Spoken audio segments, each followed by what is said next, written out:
WhatsApp guys, hope you are good. तो मैं आपका स्वागत करता हूं मेरा ये यूट्यूब चैनल पे। तो आज मैं नेट जेआरएफ का प्रीवियस ईयर पेपर वाला क्वेश्चन का सिंप्लीफिकेशन पार्ट 1 लेके आया हूं, जिसमें हम नंबर सिस्टम का कुछ क्वेश्चन लेंगे, एलसीएम एससीओ वाला कुछ क्वेश्चन लेंगे, जो कि बहुत इजी कंसेप्ट लगा के हम विद इन सेकेंड्स कर सकते हैं। तो इसी टाइप का सवाल अगर एग्ज़ाम में आएगा तो हमको 1 सेकेंड या 2 सेकेंड में सॉल्व करना होगा, अगर हम थोड़ा सा ट्रिक लगाएंगे तो जो अभी तक मेरा इंट्रोडक्शन क्लास नहीं देखे हैं तो देख लीजिए, मैं डिस्क्रिप्शन में लिंक दे दिया हूँ, तो चेक कर लेना।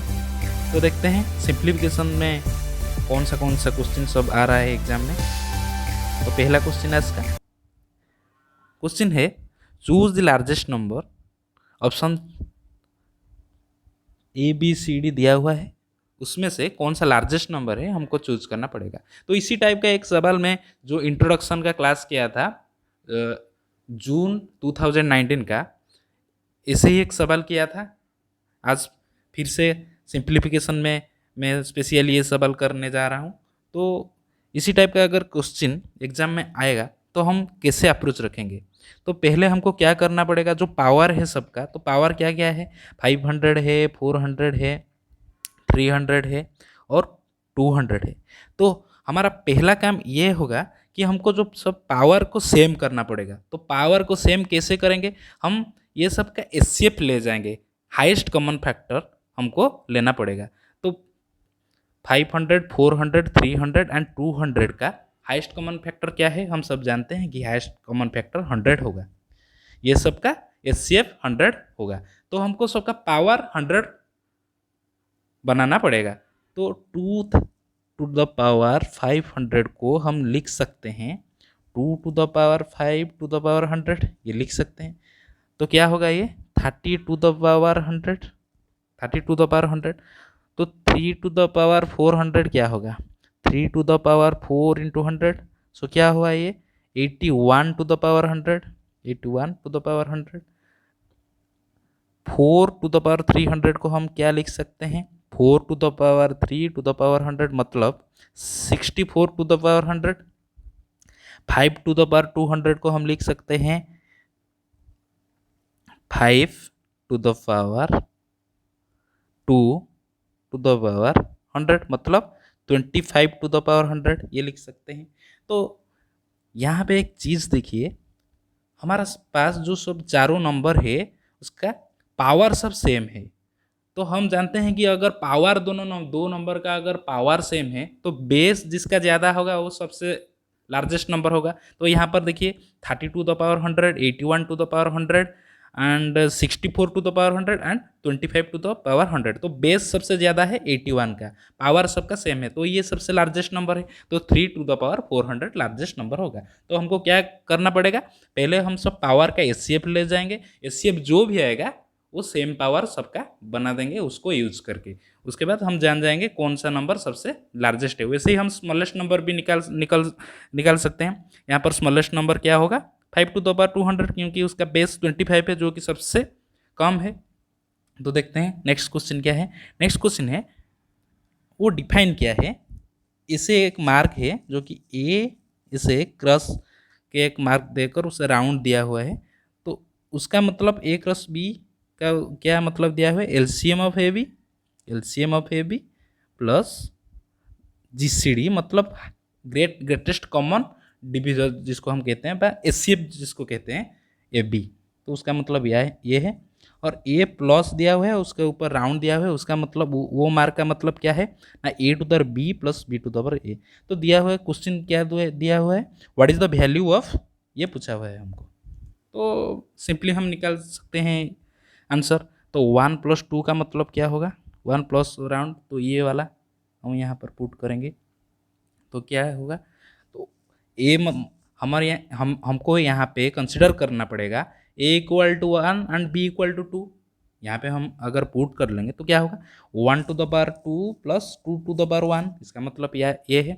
तो कितना आया, 1 to the power 2 1 plus 2 equal to 3 आया। यहाँ पर कितना था, 3 वही मार्क दिया हुआ है। तो 3 + 4 क्या होगा, 3 to the power 4 + 4 to the power 3, उसका मतलब क्या है 81 + 64, तो क्या हुआ 145 हुआ, 145 हुआ। फिर से हमको क्या निकालना, तो यहाँ पर क्या है, निकाल के 3 क्रॉस के ऊपर राउंड मार्क 145, तो यही चीज़ मैं यहाँ पर लिख लिया। तो उसका मतलब क्या है, जो कि यहाँ पर डिफाइन किया गया है, तो ये दोनों का एलसीएम, एलसीएम ऑफ 3 एंड 145, तो 3 145 के बीच में और कोई भी कॉमन फैक्टर नहीं है, तो एलसीएम क्या होगा, दोनों का मल्टीप्लिकेशन होगा। तो एलसीएम ऑफ 3 एंड 145 कितना होगा, 3 × 145 मतलब 435 plus GCD of A B मतलब जीसीडी ऑफ 3 एंड 145 कितना होगा, 1 होगा, क्योंकि और कोई भी कॉमन फैक्टर नहीं है बीच में। तो कितना हुआ आंसर, 435 + 1 = 436। तो यहाँ पर ऑप्शन सी हम क्लिक कर सकते हैं। तो अगर ऐसे कुछ सवाल आते हैं एग्जाम में, डिफाइन कोई भी मार्क दिया होगा और उसको डिफाइन किया होगा, तो हम ऐसे ही पुट करके आंसर इजी में निकाल सकते हैं। देखते हैं अगले सवाल क्या है। How many pairs of positive numbers, positive integers have GCD 20, GCD मतलब एचसीएफ जो कि हाईएस्ट कॉमन फैक्टर होता है, एंड एलसीएम 600। तो कितना पेयर है पॉजिटिव इंटीजर वाला जिसका एचसीएफ कितना होगा, जीसीडी होगा 20 एंड एलसीएम होगा कितना ना 600। तो हम एक बात जानते हैं कि अगर कोई भी दो इंटीजर का जीसीडी जितना भी होगा वो उसका मल्टीप्ली डिविजर होगा। तो कैसे, अगर मैं यहाँ पर दोनों नंबर लिया 30 एंड 40, ये दोनों का क्या है, एचसीएफ का जीसीडी क्या है 10 है, तो ये दोनों 10 के द्वारा ये दोनों डिवाइड हो सकते हैं। तो हम यहाँ पे लिख सकते हैं अगर दोनों नंबर का जीसीडी 20 है तो वो दोनों नंबर क्या हो सकते हैं 20x एंड 20y। कंडीशन क्या होगा, x एंड y के बीच कोई भी 1 एक्सेप्ट 1 कोई भी कॉमन फैक्टर नहीं हो सकता है। क्योंकि अगर मैं यहाँ पे कंसीडर करूँ दोनों नंबर 20x और 20y, x के जगह में मैं 2, अगर x के जगह 2 और y के प्लेस में अगर 3 पुट करूँगा तो कितना होगा 20 × 2 40, 20 × 3 60। तो हम यहाँ पे जानते हैं कि 40 और 60 का एचसीएफ क्या होगा, 40 और 60 का एचसीएफ हम जानते हैं 20। तो यही बात मैं बताने यहाँ जा रहा हूँ। तो 40 और 60 का एचसीएफ 20 हो रहा है, और जो x का वैल्यू हम 2 पुट किए, y के वैल्यू 3 पुट किए, और 2 और 3 के बीच सिर्फ एक कॉमन फैक्टर है जो कि 1 है, उसके बाद कोई भी कॉमन फैक्टर नहीं है। अगर मैं x का जगह यहाँ 2 पुट करूँगा और y का जगह मैं 4 पुट करूँगा तो दोनों नंबर क्या होगा 20 × 2 40 एंड 20 × 4 80। हम जानते हैं कि 40 और 80 का जीसीडी हाईएस्ट कॉमन फैक्टर कितना है 40 है, लेकिन हमारा 20 था, ये यहाँ पर गलत हो गया। क्यों गलत हो गया, क्योंकि x और y के बीच में जो कॉमन फैक्टर है वो 1 है और 2 भी है, इसलिए गलत हो गया। हमको ऐसे नंबर लेना पड़ेगा जहाँ पर x और y के बीच में सिर्फ कॉमन फैक्टर 1 ही होगा और कोई नहीं होगा। तो हम यहाँ पर दोनों नंबर ले सकते हैं जो कि 20x एंड 20y है। तो हम जानते हैं एक बात, दोनों नंबर का मल्टीप्लिकेशन एक कॉन्सेप्ट है, multiplication of two numbers equal to क्या है, वो दोनों नंबर का जीसीडी इनटू वो दोनों नंबर का एलसीएम, ये हम जानते हैं।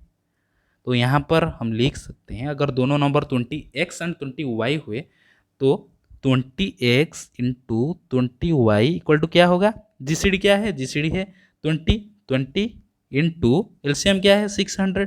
ये बात हम इस फार्मूला से लिख सकते हैं। तो यहाँ पर 20 कैंसल आउट, तो क्या बच्चा यहाँ पर xy, तो 20 कैंसल आउट होके xy इक्वल टू 30 बच्चा। तो x और y का प्रोडक्ट कितना होगा 30 होगा। तो यहाँ पर हम कितना चॉइस यहाँ पर फाइंड आउट करेंगे, कितना चॉइस x और y का हो सकता है, पेयर बन सकता है। तो यहाँ पर अगर x का वैल्यू में 1 और y का वैल्यू 30 लूँगा, ये एक पेयर है 1 × 30 = 30। एक्स का वैल्यू अगर 2 और वाई का वैल्यू 15 लूँगा एक्स वाई 30 हो रहा है। एक्स का वैल्यू अगर 3 और वाई का वैल्यू 10 लूँगा तो ये भी 30 हो रहा है। अगर एक्स का वैल्यू और क्या हो सकता है, एक्स का वैल्यू 5 और वाई का वैल्यू 6 में ले रहा हूँ, फिर भी एक्स वाई इक्वल 30 हो रहा है। और देखिए जो भी पेयर बन रहा है वो उसका रिवर्स बन रहा है, 31 होगा 15 होगा, लेकिन हम पेयर मतलब एक ही पेयर लेंगे। वो रिवर्स ऑर्डर में अगर हो रहा है भी उसको हम एक ही पेयर लेंगे। तो यहाँ पर कितना पेयर बन रहा है एक्स वाई इक्वल 30 का, 130, 215, 310 एंड 5 6। देखिए जो चारों पेयर बन रहा है उनका जो कॉमन फैक्टर है सिर्फ 1 है, उस 1 के बिन एक्सेप्ट 1 और कोई भी number pair highest common factor नहीं आ रहा है। तो यहाँ पर चारों पेयर बन रहे हैं, तो ऑप्शन ए राइट आंसर होगा। तो इसी तरीके का सवाल को हम ऐसे ही अप्रोच में बहुत इजीली कर सकते हैं। तो देखते हैं नेक्स्ट सवाल क्या है। दिया हुआ है if A plus B plus C plus D plus E equal to 10 and consider क्या गिवन दिया हुआ है all are positive numbers, then the maximum value of A into B into C into D into E कितना दिया है। अगर देखिए यहाँ पर पाँच पॉजिटिव नंबर मिलके 10 हो रहा है। अगर मैं एक एग्जाम्पल आपको समझाऊँ, तीनों नंबर अगर मैं ऐड करूँ, तीनों नंबर का एडिशन मतलब 6 हो रहा है, 6 हो रहा है। तो दिया हुआ है कि तीनों नंबर का मैक्सिमम वैल्यू कितना होगा अगर तीनों को मैं मल्टीप्लाई करूँ। तो अगर तीनों नंबर में ऐड करूँ, देखिए 3 प्लस 2 प्लस 1 क्या हो रहा है 6 हो रहा है। और एक नंबर और तीनों का पेयर ले रहा हूँ, मतलब 4 प्लस 2 प्लस 0 क्या हो रहा है 6 हो रहा है। और क्या हो सकता है 2 प्लस 2 प्लस 2 भी 6 हो सकता है। तो ऐसे तीन नंबर मिलके 6 हो रहा है, जो कि मैं एग्जाम्पल के तौर पर लिया। तो देखते हैं यहाँ पर तीनों नंबर का मल्टीप्लाई कौन सा चॉइस में सबसे ज़्यादा हो रहा है। तो यहाँ पर कितना हो रहा है 3 इंटू 2 इंटू 1 कितना हो रहा है 6 हो रहा है। यहाँ पर कितना हो रहा है 4 इंटू 2 इंटू 0 0 हो रहा है। यहाँ पर कितना हो रहा है 2 इंटू 2 इंटू 2 8 हो रहा है। तो जहाँ पर तीनों नंबर सेम हो रहे हैं, अगर तीनों नंबर मिल रहा है मतलब ऑड नंबर ऑफ ऑड्स, जो जितने बार वो मिल रहे हैं जितने नंबर वो ऑड नंबर में आ रहा है, और तीनों मिलके अगर 6 हो रहा है, अगर मैं तीनों नंबर को इक्वल लेता हूँ तो उसको अगर मैं मल्टीप्लाई करता हूँ वो ज़्यादा होता है। तो ऐसे ही यहाँ पर पाँच नंबर मिलके 10 हुए हैं, 5 एक ऑड नंबर है। तो यहाँ पर मैक्सिमम नंबर कब आएगा जब सब नंबर इक्वल होगा। तो कब होगा 2 प्लस 2 प्लस 2 प्लस 2 प्लस 2 अगर मैं कंसिडर करूँगा तभी जाकर ये नंबर मैक्सिमम वैल्यू आएगा। तो A equal to 2 B equal to 2, वैसे हम सी डी और वैल्यू का सी डी और ई का वैल्यू भी 2 लेके मैक्सिमम वैल्यू निकालूंगा। तो कितना होगा 2 into 2 into 2 into 2 into 2 into 2 into 2 मतलब 5 बार, तो 2 टू द 5 इक्वल टू 32। तो यहाँ पर वैल्यू कितना आ जाएगा 32, मैक्सिमम वैल्यू 32 आ जाएगा। देखते हैं नेक्स्ट क्वेश्चन क्या है। नेक्स्ट क्वेश्चन है how many 9 digit positive integers are there, the sum of squares of whose digits is 2। तो 9 डिजिट का कितना नंबर है जिसका जो sum of squares of whose digits is 2 दिया हुआ है। तो जो डिजिट का सम अगर एक 9 डिजिट का नंबर है और उसका जो डिजिट का सब स्क्वायर्स का नंबर सम कितना हो रहा है 2 हो रहा है। तो 2 होने के लिए हम जानते हैं हमारे पास एक ही चॉइस है। अगर 2 एक उस नंबर में 9 डिजिट वाला नंबर में 2 एक होगा, अगर 2 एक होगा तो सम ऑफ डिजिट्स 2 हो सकता है, और कोई भी चॉइस नहीं है क्योंकि 1 स्क्वायर प्लस 1 स्क्वायर हमेशा 2 होता है। तो यही एक चॉइस है। वो 9 डिजिट वाला नंबर में दोनों 2 डिजिट एक होना चाहिए, ये कंपलसरी है। तो वही बात हमको करना पड़ेगा। तो 2 नंबर अगर एक है और सातों नंबर 0 होना पड़ेगा, और 7 नंबर जो है 9 डिजिट में 2 डिजिट 1 हो गए और सातों डिजिट को हमको 0 करना पड़ेगा। तो यहाँ पर मैं क्या करूँगा, तो पहला डिजिट तो हमको 1 कंपलसरी होना पड़ेगा, क्योंकि अगर पहला नंबर जो यहाँ पर जो डिजिट थे अगर उसको मैं 0 कर लूँगा तो 9 डिजिट नहीं रहेगा, वो 8 डिजिट वाला नंबर हो जाएगा। तो यहाँ पर मैं फिर एक लूँगा, तो 0 0 0 3, तो ये कितना डिजिट हो गया 3 3 6 2 8 और 1 0। तो 2 पहले में मैं क्या लिखा, 2 1 लिखा, उसके बाद 7 0, तो ये 9 डिजिट वाला नंबर हो गया। देखिए यहाँ पे चेक कीजिए, तो सम ऑफ स्क्वायर्स ऑफ डिजिट कितना हो रहा है, 1 square plus 1 square plus 0 square plus 0 square, ये 0 होगा तो कितना हो रहा है, 2 हो रहा है। तो यही टाइप का हमारे पास कितने चॉइसेस हैं वो हमको निकालना पड़ेगा। तो यहाँ पर तो हमेशा कंपलसरी 1 होगा, सिर्फ ये 1 को हम डिवाइड करेंगे, 1 को यहाँ पर ले आएंगे, ये जगह हम 0 लिख लेंगे, फिर क्या लिखेंगे 1 0 1 0 0 0 0 0 0, फिर क्या लिख सकते हैं 1 0 0 1 0 0 0 0। तो सिर्फ ये 1 का प्लेस हमको यहाँ पर ले आएंगे, यहाँ पर ले आएंगे, यहाँ पर, तो इतना कितना नंबर होगा, 8 नंबर होगा, क्योंकि जो प्लेस है ये वाला डिजिट का हम 8 बार चेंज कर सकते हैं, तो 8 नंबर आएगा वैसे, जिसका सम ऑफ स्क्वायर्स ऑफ डिजिट 2 ही होगा। तो इसी टाइप का अगर क्वेश्चन 8 डिजिट वाला आएगा तो हम यही कंसेप्ट लगा के इसको सॉल्व कर सकते हैं। देखते हैं नेक्स्ट क्वेश्चन क्या है। तो what is the next number in the following sequence दिया है, बहुत ईजी सा सवाल दिया हुआ है, बेसिक सवाल है। तो पहला नंबर है 39 42 46 50। तो यहाँ पर जो सीक्वेंस है, जो यहाँ पर जो ट्रिक लगा हुआ है वो हमको ढूंढना पड़ेगा। तो यहाँ पर क्या दिया हुआ है, पहला नंबर में 3 ऐड हुआ है, यहाँ पर +3 हुआ है 39 पे।